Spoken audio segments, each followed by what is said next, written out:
Hello, hello, hello, and welcome to another episode of Smart Wars, the motivational podcast given from the perspective of a New England Jedi. All about life lessons. Today is May the 4th. It is Star Wars Day, and May the 4th be with you. Oh, yes, what a great, great day. I hope you had an amazing day. Currently, as I'm recording this, we got some really, really temperamental weather coming through. So I'm hoping that I don't lose my power. But that's okay. Even if I lose my electrical power, I still have unlimited power. I'm just being silly and ridiculous. Anyway, good evening. My name is Lucas, and it may not be evening by the time you're listening to this, but that's the time I'm recording it. Today's been a great day. I hope it's been fantastic for you. So today we got something released, something incredible. The first episode of The Bad Batch called Aftermath. If you have not seen it yet, I am giving you a warning. Spoilers are coming. Now, if you're listening to this on YouTube, please do me a favor and go over to that little thing called the like button and tell the like button that these are not the droids it's looking for. Feel free to subscribe. Feel free to pay attention as we get into this wonderful topic known as Aftermath.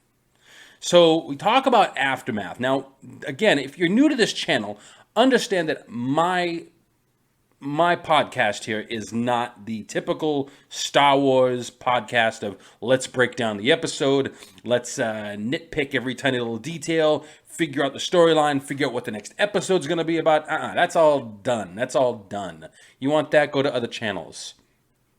This is a entertainment-based, a motivational-based podcast. My goal is to make you shake your head at the ridiculousness that comes out of my mouth, but also to possibly motivate you to greatness and help you to get over some struggles you might have in your life. So the title of this episode was Aftermath. Now, what it does focus on, and once again, I'm throwing out spoilers in case you haven't seen it. If you haven't, go watch it now. And if you haven't watched any of the Clone Wars leading up to this, my goodness, shame on you. And all right, the lights are flashing in my apartment. I hope I don't lose my power. I don't want to have to do this again. I've already tried recording it once, and my microphone wasn't working. But it's working now, and we're going to get through this. Because the goal is to help you with your life to be the best Jedi or Sith imaginable in whatever it is you might be going through. In this particular episode, we learn about these group of clones known as the Bad Batch, and there becomes a division within the ranks. It takes place immediately as the events of Order 66 are happening. Now, there's great moments that are directly linked to the Clone Wars series as well as Rebels. Some fantastic stuff. It was a great, great introductory episode to the season. But as the story went on, that little group of the Bad Batch became fractured. So a tough decision had to be made. And even though, yes, Aftermath, being the title, is evidently, it's clearly referring to the aftermath of Order 66 and what that did to the people in general, people in the Star Wars universe living on whatever planet that Emperor Palpatine now has his control over as he becomes the new puppet master of the Empire.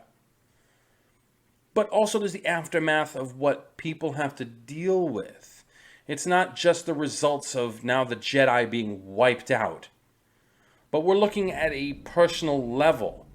So you've got a small group of these clones that, have been with the Jedi. The majority of the Jedi and the clones have been together for a while. The Bad Batch kind of new, kind of relatively just introduced to this, to all the Jedi and the war going on, but they know that up until this point, there's been a solid relationship between the Jedi Knights and the clones. They worked together. Everything was hunky-dory. Everything went well. Everything went well. And all of a sudden, it just changed? Simply because Palpatine said, execute Order 66. So they questioned it. They're inhibitor chip wasn't working in all of them, so they questioned it and they did not follow through. But then you had one that was like, we're supposed to be good soldiers and good soldiers follow orders. So there's that friendship. There's that connection that now starts to be cracked. It's like, you spend all this time putting something together that's got value, that's supposed to be long lasting, and all of a sudden the stone cracks. It breaks apart. So a decision had to be made. They had to decide, were they going to do the emotional thing or were they going to do the logical thing? See, when you've got a friendship, you still have to do what's right. We're not perfect, right? We make mistakes, right? You've made a mistake. I've made a mistake. You've said something wrong. I've said something wrong. When it's done within a relationship, sometimes that's a tough thing to overcome, especially when the emotions are involved. You got to learn how to decipher between the two. In other words, you have to decipher between the want and the need. Now, getting off topic of Star Wars, there's another sci-fi based let me get my words right. It is a sci-fi based star show. There we go. Star Trek. I like it. Haven't seen everything. There's a lot of Star Trek I've not seen. Because the last couple of things they came out with, it was just disappointing, man. That's all I got to say about that. Anyway, Leonard Nimoy's character, Spock, was known to say that the needs of the many outweigh the needs of the few. And it's very applicable in life, right? Because in life, you have to decipher that sometimes. You have to figure out what is the best thing to do. Not, can I still get away with what I want? Because in life, you don't always get what you want. Sometimes you have to sacrifice what you want for the greater good. In other words, as Taco Bell had come up with, think outside the box. So sometimes you have to look outside the box, look outside the little bubble known as your own personal universe, and basically figure out, okay, what's in the best interest of everybody else around me? Because life is reciprocal. And if you're going around the world or around your own personal world, that little bubble you live in, with the people you constantly interact with, and it's nothing but negative energy, or you're just basically constantly looking for your own interests, eventually people are going to stop wanting to be around you because they realize you're selfish. And that's the thing with, in the Star Wars universe, when you look at the storyline, people who had, decency, they didn't want to be around the Empire. They realized the Empire was self-centered. I mean, when you looked at what they were about to do, they sent the Bad Batch out to completely eliminate just regular people. And what the Bad Batch thought they were going to eliminate droids. But no, regular people. And so the majority of the Bad Batch, except for Crosshair was like, hey, we're supposed to be good soldiers, and good soldiers follow orders. But the other guys had a conscience.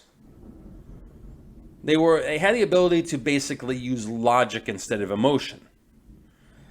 And they had to make a decision on cutting him off, on letting him go, and recognize we've got to do what's right. Because eliminating these people, not good. Then you had the new character, Omega. They basically said, we can't leave her there. We have to go back. It's the right thing to do. And that is extremely applicable in life.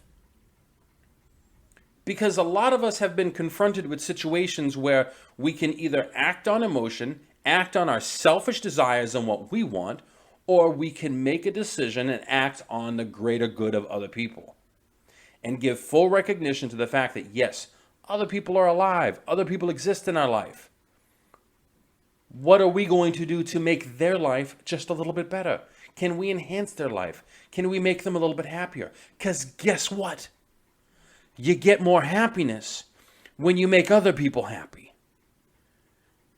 When you impact somebody else's life in a positive way, it has this wonderful thing, this wonderful reciprocal effect of it coming back to you and making you feel good. Isn't that amazing? Isn't that nice? That's the way it's supposed to be, man. You got Papa Palpatine out there just doing everything because he wanted that power. And did it lead to anything good? No. Look at him. He came back in a jar, man. They tried to raise him in some plastic tube after he got thrown down that reactor shaft. And then somehow, because of this crazy storyline that Disney let Star Wars write, he just randomly pops up and his fingers are all like, withered and weird looking. And his eyes are all sealed shut and he just looks creepy. He just looked creepy, man. Did he get what he wanted? No. Because eventually he got obliterated into nothing but powder. He didn't get what he wanted. He was a selfish person.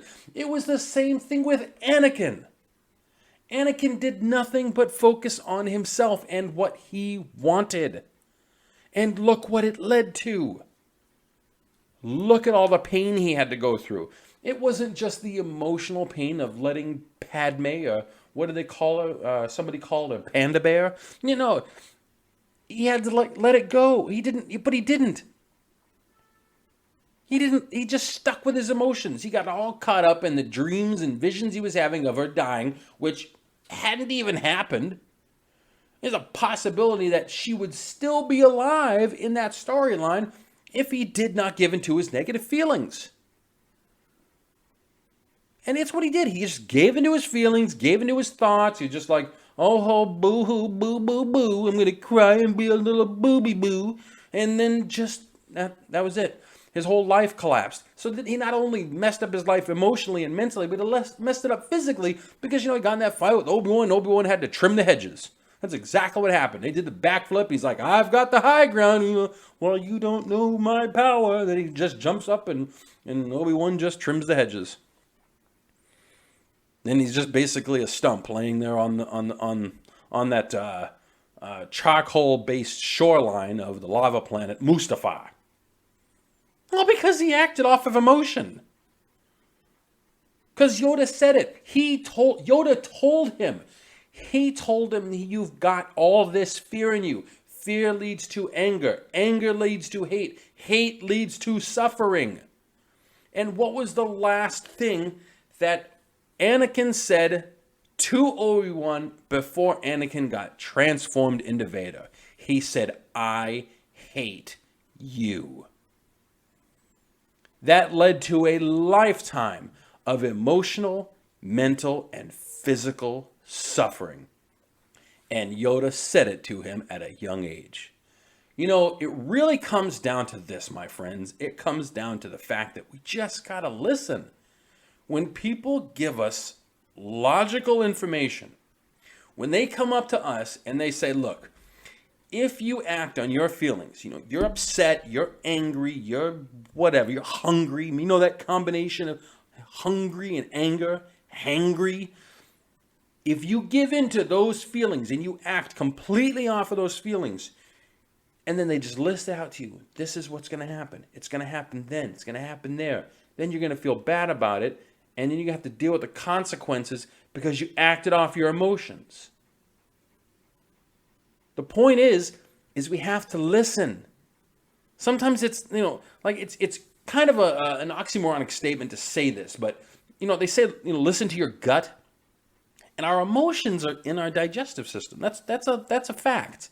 Like if you eat something that, doesn't agree with you, it makes you feel miserable. And there's science behind that. You can research this and look up that if you eat food that your body cannot physically process, it just sits in the body and leaches all these toxins right into your bloodstream, and the toxins slow you down and make you feel lethargic and low and depressed and boo. That doesn't help anybody. Life is supposed to be about happiness and joy and enthusiasm. Unbridled enthusiasm, as Kramer said on Seinfeld. You got to find the logical thing to do. Making decisions that are going to positively influence the people around you, which will positively influence your life. Now, if Anakin had just listened, he probably would have avoided so much. But, from the storyline, then we wouldn't have gotten Vader. And Vader is, the world's greatest villain. But we're talking about life here. We're talking about real life, not the sci-fi universe, not the fantasy world that's out there that, that we kind of escape in. Because that's what life is, Sometimes we look at something and it's just our way of escaping the reality, because life can be complicated. Life can be tough, and we need that. We need that time away from life in order to enjoy something, to find something that's going to just let us kind of forget about our problems for a little while. And there's nothing wrong with that. But when it comes to life and what we're trying to do, what we're trying to build for our future, for our families, we have to make decisions that make sense, that are logical, that are pretty much free from all emotion, so that we're doing what's right. We're doing what's right for ourselves, but also for those around us. Because if you make a decision that causes somebody else's pain, and I'm telling you from experience, I'm telling you this from my own experience, that when you do something that causes somebody else pain, you got to live with that, man. You've got to live with that guilt. And there's nothing like a life of regret and a guilty conscience. But if we look at what life can be, if we try to find the positive in any situation, it will help us to make the very best of decisions. And that's what they had to do on this episode of The Bad Batch, is they had to look at what's in the long run. What are the results going to be based off of the decision that we make? And they did what they believed through logic, through all the information they had, that they were making the right choice. Fabulous lessons to be learned from this episode. If you have not watched it, you really got to take the time to review it. And if you have not seen the Clone Wars and Rebels, what is wrong with you? You should go and watch it. I loved the Clone Wars. I loved Rebels even more. Not everybody feels the same way. Some people feel Rebels was a little cheesy. I get that. But it was great. And today's episode was great. And there's going to be another one in a couple of days. That's going to be great.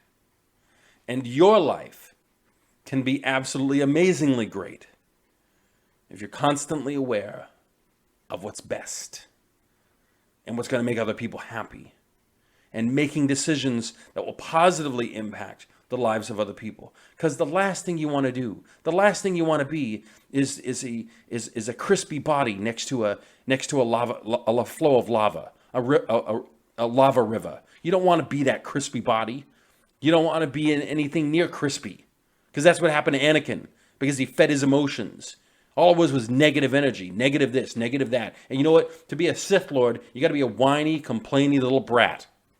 Because that's what he was. Crying, boo-hoo-hoo. And then you got Palpatine, same thing, when he's about to get wiped out by Mace Windu. No, don't kill me, I'm weak, I can't defend myself. Boo, boo, boo. Shut up. Be a man. Stand up and defend yourself. Oh boy, it's Star Wars can be great. It can be so funny and entertaining when you think of everything about it, and what might be motivating somebody to do this and motivating to say that. And it can be just so comical. Anyways, yes, make decisions. The aftermath of a bad choice is not always a good pill to swallow. Thank you for listening in. I hope you gained something positive from this. If you did, feel free to share it. Feel free to post a comment in the links below. Feel free to subscribe. And yes, go to the like button and tell the like button these are not the droids you're looking for. Thank you for listening in. I appreciate all of you. Love all of you guys.